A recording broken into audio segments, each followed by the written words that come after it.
ayatul munafik salasa. Tanda orang munafik itu ada 3. Idza haddatsa kadzaba. Bila dia berbicara dia bohong. Itu munafik. Wa idza wa'ada akhlafa. Ini yang kedua. Apabila dia berjanji dia ingkari janjinya. Yang ketiga, wa idza tumina khana. Kalau diberi amanat dia khianati amanat itu.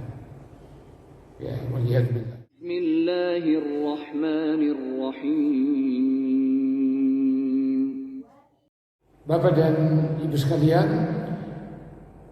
kemarin kita menjelaskan tentang beberapa larangan Allah. Bagian pertama, kali ini bagian kedua masih surat Al-Isra, yaitu ayat 34 sampai 39. Ya, langsung aja Allah Subhanahu wa taala berfirman, A'udzubillahi minasyaitonirrajim. Wa la taqrabu malal yatimi illa billati hiya ahsan hatta yablugha asyuddah.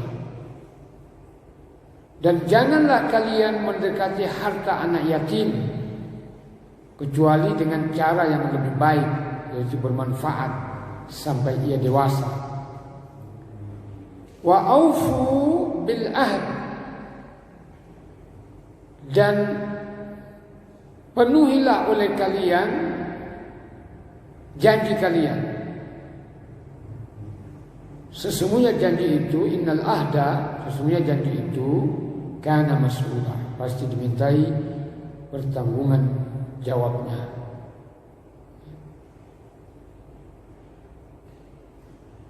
Ini berarti dalam ayat ini ada 2 larangan Allah. Jadi Allah menetapkan kepada hamba-hambanya yang beriman, ya kita semua ini, dan mewasiatkan bahwa jangan kalian mendekati, hei orang-orang yang beriman, harta anak yatim kecuali dalam rangka lebih baik, ya, dalam rangka memperbaiki harta anak yatim itu, mengembangkan harta anak yatim itu lebih baik.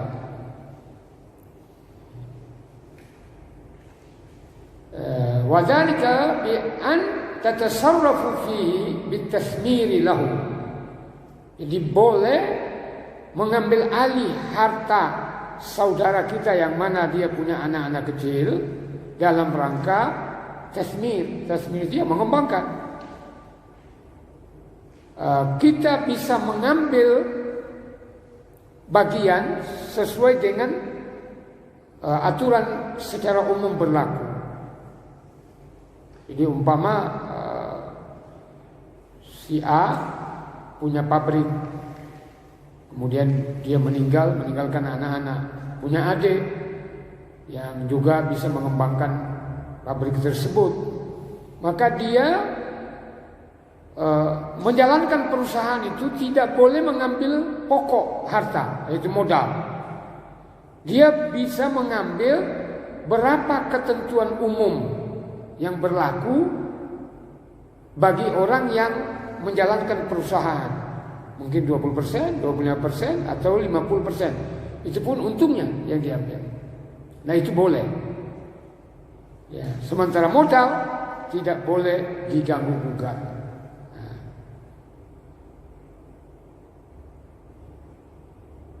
Jadi memperbaiki.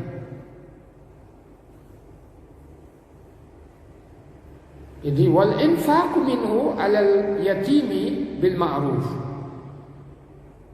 Jadi dia dianggap dapat pahala infak kalau dia mengembangkan harta anak yatim itu beruntung, kemudian dia ambil sebagian, untungnya diserahkan kepada anak yatim. Dan justru dianggap dia bersedekah, berinfak. Infak itu beda infak dengan sedekah. Kalau infak itu biaya rutin yang sudah kita alokasikan, infak itu untuk ayah ibu dan keluarga dekat. Itu infak namanya. Ya. Kalau sedekah ya kapan kita mau, ya semanis hati kita, banyaknya. Ya. Tapi kalau infak kita sudah tentukan berapa persen dari harta kita untuk ayah ibu, untuk saudara kita yang kurang mampu, ya, seperti itu.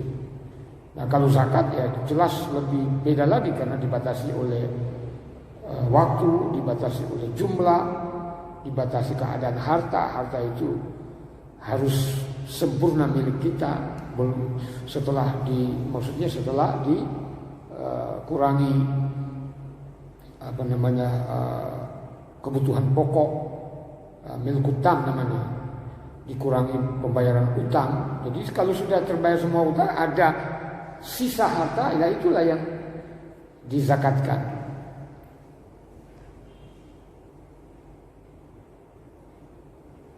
Amma antakrabuhu, adapun dikatakan mendekati harta anak yatim, yaitu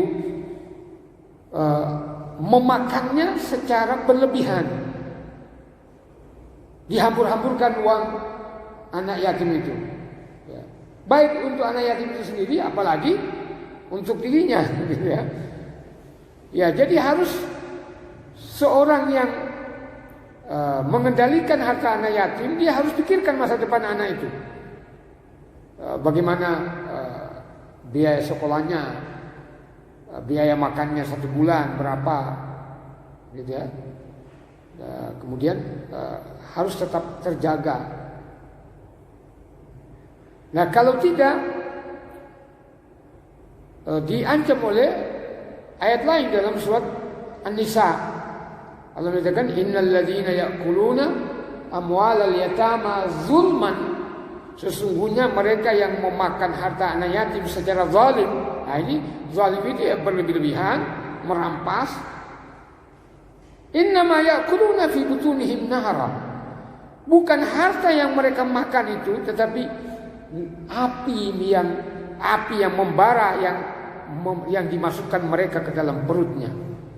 Artinya diancam oleh neraka. Wasayaslawna sa'ira, dan mereka pasti, orang yang makan harta anak yatim itu pasti akan dijebloskan ke dalam neraka sa'ir, neraka yang menyala-nyala. Gitu ya.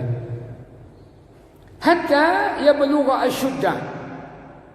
Nah, kalau sudah sampai balik, harta anak yatim itu kita serahkan kembali kepada, kalau dia sudah mampu.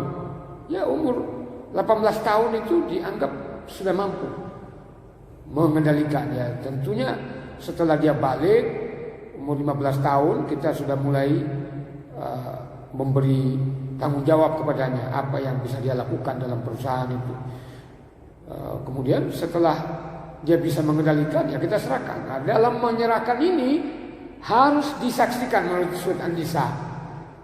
Ya, harus disaksikan penyerahannya oleh siapapun, gitu. Supaya tidak ada omongan di luar, orang salah sangka, wah itu memakan harta anak yatim. Tapi kalau kita sudah serahkan, apalagi sampai 4 orang saksi di hadapan notaris, maka tidak ada orang yang mencurigai kita. Ya kalau ada orang mencurigai, biarin, hak mereka itu. Yang penting kita di hadapan Allah tidak. Ya karena kita tahu bahwa itu haram. Termasuk begini, kebiasaan saya biasa menangani satu persoalan harta warisan, puluhan miliar harta itu. Yang mengendalikan pertama adalah kakak tertua. Sampai tahun 2020 ini ternyata belum dibagikan. Ya, adik-adiknya hanya diberi biaya sekolah. Ya, tapi berapa pengembangan, bagaimana banyaknya dia dapatkan untung itu, nggak ada yang tahu. Nah, kemudian diambil alih oleh anaknya, diambil alih oleh istrinya. Ya, tidak ditahu berapa harta itu. Tapi harta fisik, benda yang tidak bergerak, wah itu banyak. Ada di jalan Diponegoro, ada di jalan Kiai Haji Hashim, ada di jalan Hayam Uruk. Wah itu satu toko itu, satu perusahaan itu minimal ditaksir itu 60 miliar gitu loh. Nah berapa? Nah adik-adiknya ini belum. Saya bilang segera. Jangankan sudah dari tahun 74 meninggal ayahnya sampai berapa tahun itu? Jangankan setahun beberapa tahun gitu. 3 hari setelah meninggal itu sudah boleh dibagi. Bukan kita berarti berambisi mendapatkan harta warisan, tetapi itu syariat Allah Subhanahu wa taala. Ya. Nah ini yang akhirnya apa? Timbul sengketa. Nah kalau yang mendapatkan warisan itu kemudian dia meninggal dan meninggalkan anak-anak kecil, berarti anak yatim. Nah kakaknya yang mengendalikan harta ini itu bisa dikategorikan memakan harta anak yatim. Ini yang saya maksud, sehingga ya, disebut tadi warisan. Ya, paham Pak ya? Jadi kalau meninggal belum diberikan, maka meninggal lagi ahli waris ini. Ya dia dapat. Kalau yang meninggal bapaknya dise, ya dia di belakang. Itu ternyata anak-anaknya kecil-kecil. Maka kakaknya ini belum membagikan, dia berdosa, termasuk memakan harta anak yatim. Gitu ya. Wah, ada lagi ya, di daerah Pekejangan. Sampai saat ini juga kakaknya juga yang mengendalikan. Nah, berapa duit yang sudah diambil? Ya, akhirnya adanya minta dijujuli atau dijujuli, gitu ya. Nah, datang ke rumah. Ya, jadi ini pengalaman di masyarakat. Kadang-kadang banyak orang yang meremehkan, gitu. Jadi orang yang memakan harta anak yatim itu diancam dengan neraka. Waliyadzubillah. Nah, kemudian larangan kedua ini berupa perintah dalam bahasa Al-Quran. Jadi Al-Quran itu ada namanya ilmu mantik. Ilmu mantik itu ilmu logika Al-Quran. Logika Al-Quran. Jadi kalau Allah memanggil kaum laki-laki, include kaum perempuan di dalamnya, seperti kutiba alaikumusiyam, alaikum itu laki-laki Pak. Ya ayyuhalladzina amanu itu laki-laki. Ya, maka bukan berarti hanya laki-laki wajib puasa.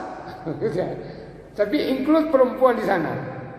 Karena dalam bahasa Arab kalau terpisah maka laki-laki, perempuan. Tapi kalau digabung semua, yang dihitung itu laki-laki. Ya. Yang dihitung perempuan sudah include dalam laki-laki itu. Nah, itu dalam ilmu mantik namanya. Begitu juga kalau perintah berarti sebaliknya adalah larangan. Maka ini termasuk larangan ini. Ya. Allah berfirman, wa aufu bil ahdi. Penuhilah janji kalian. Berarti sebaliknya kalau tidak dipenuhi haram. Berarti jangan mengingkari janji. Jadi haram mengingkari janji. Jadi tawaffau bi uhudikum allati bainakum wa baina rabbikum. Tepatilah janji kalian di antara kalian dan di antara Tuhan kalian. Dan di antara seluruh manusia, baik yang beriman maupun yang kafir. Jadi terhadap orang kafir pun kita harus menepati janji. Kalau tidak menepati janji berarti sebaliknya dilarang. Apa itu? Mengingkari janji. Berarti di sini dilarang mengingkari janji. Fala yahillu lakum an la tuwaffau bil ahdi wa antum qadiruna 'ala al-wafa. Maka tidak halal, ya berarti haram. Gitu ya? Tidak halal bagi kalian untuk tidak menepati janji sementara kalian mampu menepatinya, gitu ya. Artinya begini, kalau kita sudah berjanji gitu ya. Contoh begini. Kayak kemarin janji kita akan mentransfer duit pada hari Rabu. Begitu kita ke bank, ternyata bank itu penuh karena orang mau menerima BLT. Jadi pegawai bank sibuk sehingga tidak bisa kita mengirim. Hari Kamisnya ternyata libur bersama. Padahal kita janji hari Rabu mau kita kirim. Ternyata hari Kamis bank semua tutup karena libur bersama sampai tanggal 28. Sampai 27 berarti tanggal 28 masuk. Nah itu berarti kita tidak mampu menepati janji. Sementara umpama kita tidak punya aplikasi untuk mengirim secara langsung melalui HP begitu ya. Nah itu alasan. Jadi kita berarti kita tidak mampu secara syar'i gitu ya. Atau kendala lain, umpama kita sudah janjian ketemu, ternyata terjadi banjir besar, tidak bisa mobil kendaraan menyeberang atau kita lewati. Nah itu syar'i namanya. Ya, kita tidak mampu. Tapi kalau tidak ada halangan, maka wajib. Ya gitu. Karena Allah menyatakan innal ahda kana mas'ula. Jadi janji itu akan dimintai pertanggungjawaban pada hari kiamat. Ya. Ya, maka dalam hadis yang sahih itu Nabi menyatakan ayatul munafiq salasa. Tanda orang munafik itu ada 3. Idza haddatsa kadzaba. Bila dia berbicara dia bohong. Nah, itu munafik. Wa idza wa'ada akhlafa. Nah, ini yang kedua. Apabila dia berjanji dia ingkari janjinya. Nah, yang ketiga, wa idza tumina khana. Kalau diberi amanat dia khianati amanat itu. Ya, waliyadzubillah. Nah, ini juga perintah. Maka sebaliknya berarti larangan, gitu ya. Allah berfirman, wa auful kaila idza kiltum wazinu bil qistasil mustaqim. Ini satu rangkaian ini. Dan sempurnakanlah al-kail, takaran. Jadi takaran ini seperti dulu kita kalau sampai di Sulawesi begitu Pak. Kalau di Jawa kita pakai timbangan. Kalau di Sulawesi takaran. Beli beras 1 liter. 1 liter. Jadi saya dulu punya, bukan saya, bapak saya punya sawah itu 18 hektar Pak. Sehingga panennya memang zaman Soeharto itu swasembada pangan Pak. Karena disubsidi pupuknya itu ada dulu namanya Bimas gitu ya. Sehingga kita swasembada pangan. 18 hektar itu beda ya. Kalau di Jawa 1 hektar tanah zaman itu karena zat haranya terlalu tinggi di Jawa itu sebenarnya. Tanah Jawa itu. Sehingga 1 hektar di tanah Jawa bisa 12 ton 1 hektar. Nah di Sulawesi paling tinggi 6 ton. Jadi tahun 70-80 itu sawah kita hanya bisa kita panen 1 hektar hanya 4 ton. Jadi kurang gitu ya. Nah, tapi di Jawa sawah sudah menjadi perumahan semua gitu ya. Sehingga semakin sedikit hasil panen di Jawa. Nah, di Sulawesi, Kalimantan ya banyak. Tapi Kalimantan itu tanahnya tidak subur. Ya, lahan gambut yang banyak. Gitu ya. Nah, di sana saya dulu tahun 75-76 itu jual beras, Pak. Pakai literan begitu. Nah, kalau ada orang culas. Jadi literan itu kan begini ya. Di sininya di bawahnya ditumbuk supaya kurang gitu kan. Nah, terus ininya lagi ada di garis begini. Ada yang membuat garisan itu seperti bulat. Jadi kalau kalau digaris begini dia menjadi berkurang. Nah ini tidak boleh, dilarang. Jadi tidak boleh kita mengurangi takaran, gitu ya. Idza qiltum, apabila kalian menakar.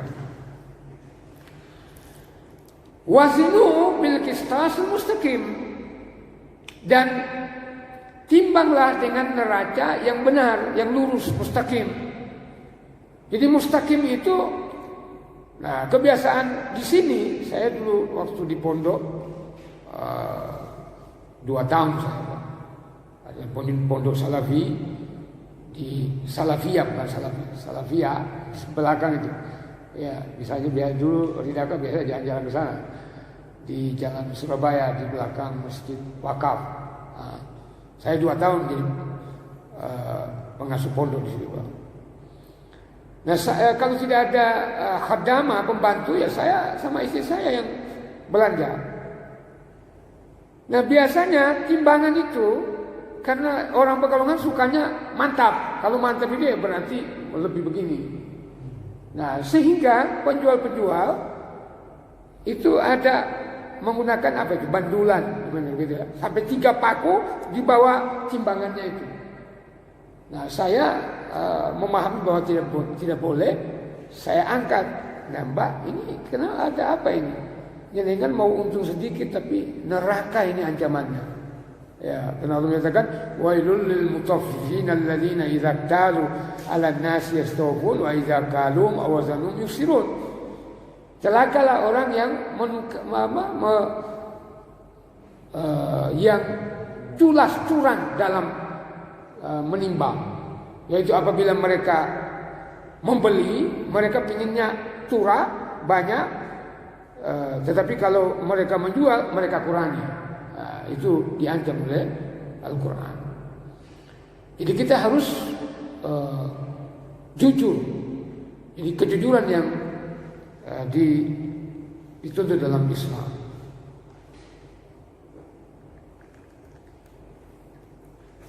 Ya, kalau sekarang ini rata-rata pasar itu banyak yang tidak jujur, lebih banyak yang tidak jujur. Cuma kalau kita ke pasar, lihat, ya, sampai di rumah ikan 1 kilo tapi nggak cukup 1 kilo. Ya, jadi itu tadi. Jadi wa'aful kaila idza qiltum.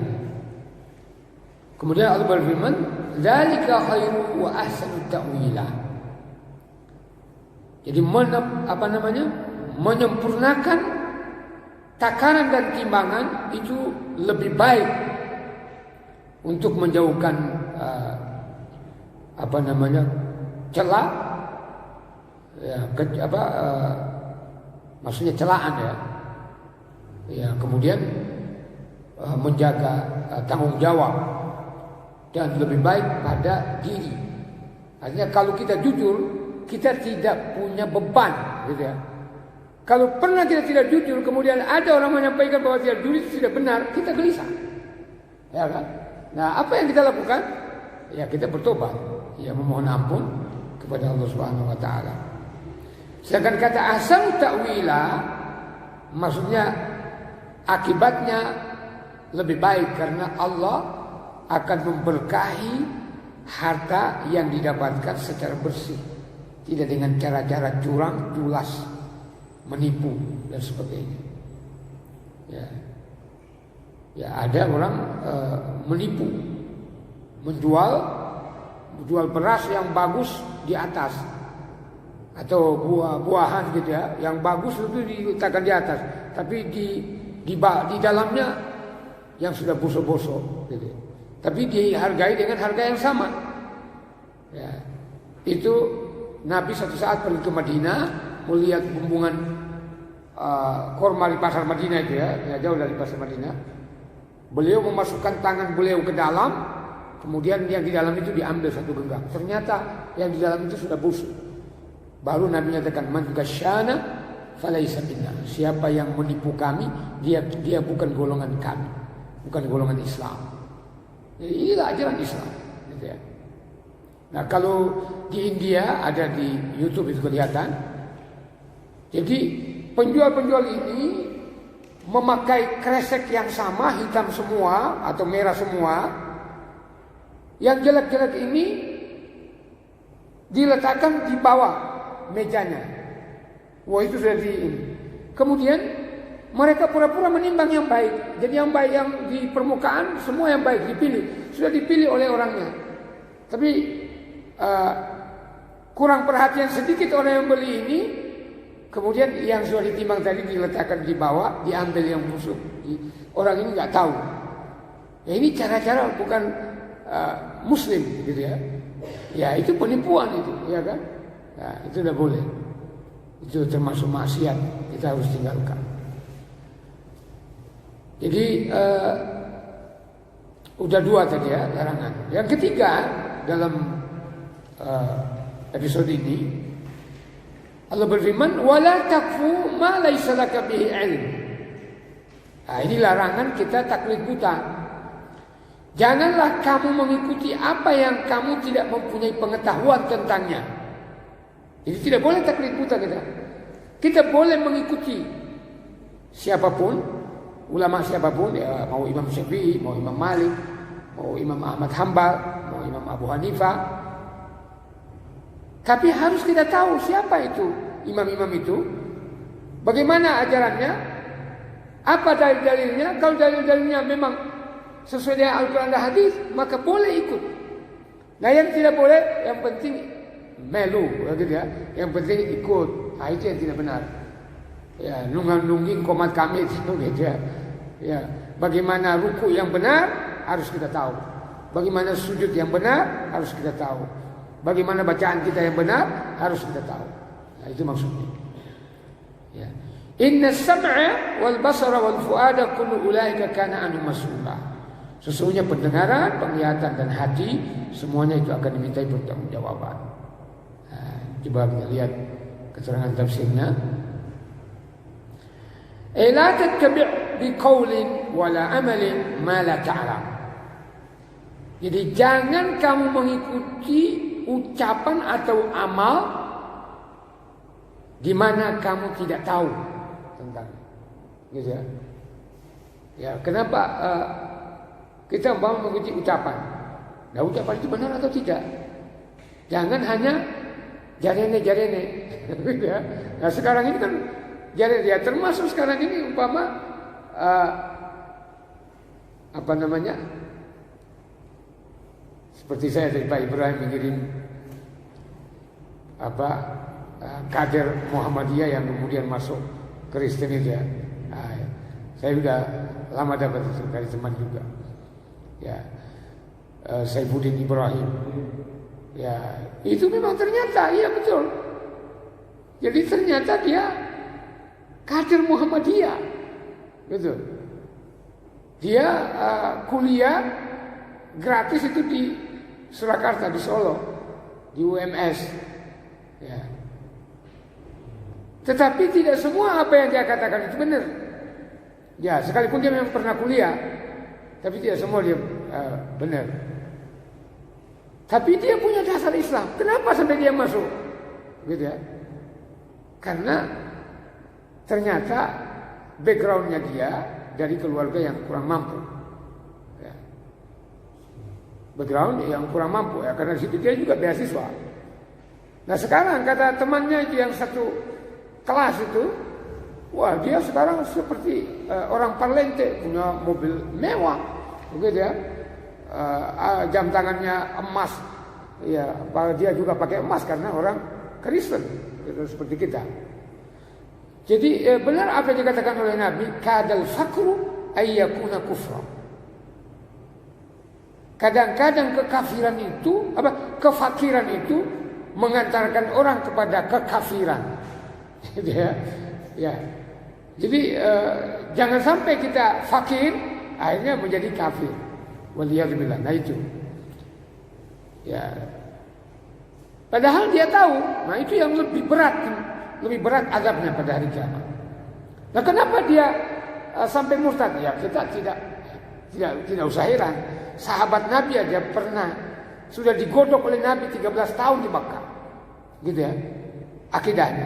Begitu sampai hijrah ke Habasyah, Ethiopia, melihat orang-orang Kristen di situ beribadah sementara dia belum kuat imannya, masuk Kristen.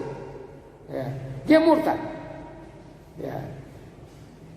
Itu jadi di sini adalah yang berperan itu faktor hidayah di samping keadaan seseorang. Keadaannya memang tidak mampu. Nah, dia di Kristen itu kalau dia memimpin gereja, Pak, wah itu diberi fasilitas rumah, diberi fasilitas mobil. Bayangkan ada satu pendeta dalam pengakuannya tahun 64 dia sudah digaji 12 juta. Tahun 64, Pak.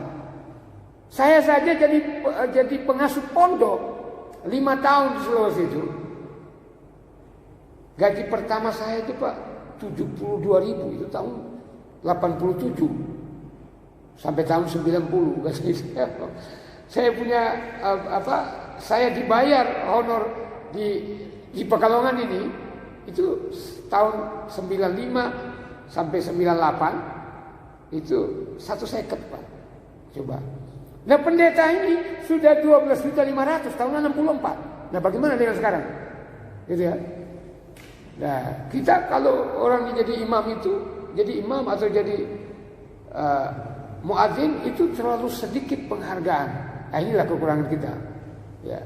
Karena memang keadaan. Tapi sebenarnya kalau orang Islam bersatu cukup. Ya. Jadi penghargaan terhadap itu perlu kita bicarakan juga nanti. Jadi tidak boleh kita mengikuti sesuatu tanpa ilmu. Tidak boleh kita menyatakan saya melihat seperti ini dia melaksanakan. Saya mendengarkan seperti ini. Padahal dia tidak melihat, tidak mendengar, hanya jarinya. Jadi kalau dia bercerita seolah-olah dia saksikan, padahal dia tidak saksikan. Ya. Nah, yang keempat, wala tamshi fil ardi maraha. Ini larangan sombong. Jangan kamu berjalan di atas permukaan bumi ini dengan kesombongan. Innaka lan tahrikal arda wa lan tablughal jibala tula. Karena sesungguhnya kamu sekali-kali tidak dapat menembus bumi, mengopor bumi ini dari permukaan yang satu sampai tembus. Bisa nggak ada orang seperti itu? Ya, nggak bisa. Artinya manusia ini lemah. Apanya yang kita sombongkan? Walan tablughal jibala tula. Demikian kamu tidak akan sampai tinggimu menyamai tingginya gunung. Artinya manusia kita kecil. Ya, bukti yang sekarang ini aja, corona itu berapa seperberapa mili itu, sangat kecil, gitu ya. Dikirim oleh Allah Subhanahu Wa Taala ke negeri kita ini, kita sudah nggak berkutik. Di awal corona itu saya mengatakan di khotbah, ini jangan-jangan corona ini adalah hewan peliharaan Dajjal. Ya, kenapa? Karena kecil, hewan kecil saja menyebabkan orang mengosongkan masjid. Ya itu Dajjal itu, ya kan? Dajjal itu kan menjadikan orang kafir, masjid dikosongkan. Coba. Ya. Tapi di mall orang bisa dibolehkan di di biliar yang di depan di samping kelurahan itu jalan terus itu, Pak. Sampai dari awal corona sampai saat ini. Tapi kenapa masjid harus dikosongkan? Kenapa harus masjid harus ditutup? Gitu ya. Jadi saya katakan ini jangan-jangan corona ini peliharaan Dajjal. Ya kan begitu ya. Ya, karena menyebabkan orang takut masuk ke masjid. Waliyadzubillah. Ya. Nah, ternyata benda hewan yang kecil seperti ini tidak mampu kita atasi, bisa mati. Nah, apanya yang harus kita sombongkan? Namrud sombong, Pak. Allah mengirim nyamuk masuk ke hidungnya, nyamuk gitu, masuk ke hidungnya. Dia stres, tidak keluar nyamuk, tetap hidup, mati di tempat. Coba. Fir'aun begitu sombong hanya dengan air. Yaitu Allah menenggelamkan dia di air, mati. Dia sadar, saya bertobat. saya tubtul an, saya bertobat sekarang. Wa amantu bima amana bihi Bani Israil. Saya mau beriman kepada Tuhan yang diimani oleh Bani Israil. Tapi tidak ada lagi gunanya. Jadi sombong tidak akan membawa manfaat sama sekali. Ya, Allah berfirman, Nabi bersabda, kalau dalam ayat lain, innallaha la yuhibbu kulla mukhtalin fakhur. Sesungguhnya Allah tidak suka kepada orang yang dongkak lagi sombong. Nah, dalam hadis yang sahih Nabi bersabda, la yadkhulul jannah man kana fi qalbihi mithqala dzarratin min kibr. Tidak akan masuk surga orang yang di hatinya ada sombong walaupun hanya sebesar zarah. Zarah ini ada debu yang sangat kecil, ada sifat sombong di dalam hatinya seperti itu, tidak masuk surga. Ya, waliyadzubillah. Nah, kemudian Allah mengatakan kullu dzalika kana sayyuhu inda rabbika makruha. Semua apa yang dikatakan dari kemarin itu ya, dari kikir sampai berarti kan kemarin 4. Ya, sekarang ada 6 berarti ya, ada 10 itu larangan Allah Subhanahu wa taala. Itu merupakan sesuatu yang amat dibenci oleh Allah Subhanahu wa taala. Tidak disukai. Ya. Zalika mimma auha ilaika, itu semua apa yang diwahyukan oleh Allah kepadamu, Tuhanmu, minal hikmah, berupa hikmah, wala taj'al ma'allahi ilahan ahad. Ini larangan yang lain, itu tidak boleh menyekutukan Allah. Jangan menjadikan ada Tuhan yang lain selain Allah. Fatulqa fi jahannam maluman madhura. Nanti kamu akan dijebloskan ke dalam neraka jahanam secara maluman, tercela, dan madhura, dijauhkan dari rahmat Allah Subhanahu wa taala. Kesimpulan pertama, di situ ada di bawah ya. Sudah ada kesimpulan. Ini azannya jam berapa ini? Haram memakan harta anak yatim, baik memakan secara langsung, merusak, atau menghilangkan, atau mengurangi. Haram. Ya, tidak boleh. Kemudian yang kedua, wajib menepati janji, baik itu janji kepada Allah maupun janji kepada manusia. Janji kepada Allah itu seperti bernazar. Kalau saya sembuh, saya mau potong kambing. Tahu-tahu setelah sembuh dia lupa nazarnya. Nah, itu janji kepada Allah. Kemudian yang ketiga, wajib memenuhi timbangan, takaran dan timbangan, dan haram culas curang dalam menakar maupun dalam menimbang. Yang keempat, menyempurnakan, menepati takaran dan timbangan akan mendapatkan berkah bagi orang yang melaksanakan. Ya, insyaallah akan diberkahi. Kemudian yang kelima, haram, ya haram baik dalam ucapan maupun perbuatan yang dilakukan karena akan membawa kepada kerusakan. Ya. Kemudian semuanya akan dimintai pertanggungjawaban. Ya. Jadi haram kita mengikuti taklid buta maksudnya. Kemudian haram sombong. Kemudian apa namanya? Ya, itu terakhir haram. Di situ ada tertulis semua ya. Ya. Saya kira ini pas azan dulu, baru kita ada tanya jawab, insyaallah. Alhamdulillahi rabbil alamin.